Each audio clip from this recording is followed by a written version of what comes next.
Mutumia wa mutongoria wa bũrũri Margaret Kenyatta nĩ athingatĩte ya Kenya mo ikinya rĩa kũhanda mĩtĩ arĩ ta njĩra ĩmwe ya gũcokia riri wa bũrũri. Akiaria mũtitũ-inĩ wa Kĩbiko mwena wa Ngong County-inĩ ya Kajiado, anyitanĩire na atumia arĩa marĩ thĩinĩ wa rũhonge rwa mbirarũ. Kenyatta nĩ augĩte rĩrĩ no rĩo ikinya rĩrĩa rĩagĩrĩire rĩa gũcokia marĩa matũrigicĩirie. Mwĩrĩ wa mũthuri ũmwe ũrĩa wathereririo nĩ kĩguũ estate-inĩ ya Kisulisuli County-inĩ ya Naikuru kiumia kĩmwe kĩhĩtũku nĩ wonekanĩte. Mwĩrĩ wa mũthuri ũyũ ũrĩa ũrakũrĩkana ta Manyara wonekanire mita nini kuma harĩa ciana ithatũ cia thukuru wa mũthingi wa Kisulisuli ciahonokire ciarĩra gĩkuũ.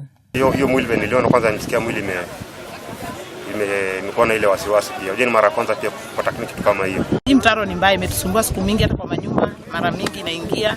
Hata ni vile tulitengeneza juzi, huyo mtu tungempata hata ndani ya estate. Kugena kuone ati mutongoria wa kĩama kĩa aruti wĩra gĩa Court Francis Atwoli nĩ anĩrĩire ati mũtũrĩre wake ũrĩ ugwati-ini, akiuga nĩ akoretwo akĩamũkĩra mĩkana kũrũmĩrĩra mũrũgamo wake wa gũtetera aruti wĩra ũndũ ũmwe na maũndũ megiĩ bũrũri, ũndũ ũrĩa ũnyitĩtwo mbaru nĩ mũnini wake Benson Okwaro. Kazi yote ambayo Francis Atwoli amekuwa akifanya kwa hadi wa sasa anafanya kwa niaba ya wafanyikazi wa Kenya, na sisi kama board ya KOTU tunamuunga mkono.